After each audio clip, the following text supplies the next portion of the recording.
মুহাম্মদ, তুমি চাইলে মারতেও পারো, বাঁচিয়েও রাখতে পারো।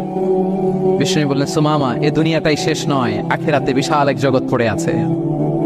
তুমি যদি শাহাদা বাক্য পড়ো আমাদের ভাই হয়ে যাবা, তোমার সেফটি সিকিউরিটির দায়িত্ব আমাদের, আমরা তোমরা সবাই মিলে এক।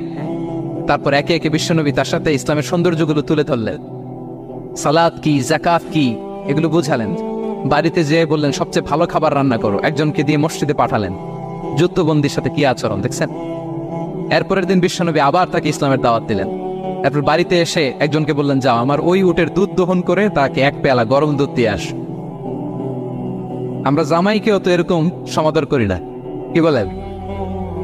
তৃতীয় দিন বিশ্বনবী আবার খাবার নিয়ে গেলেন, আবার ইসলামকে তুলে ধরলেন।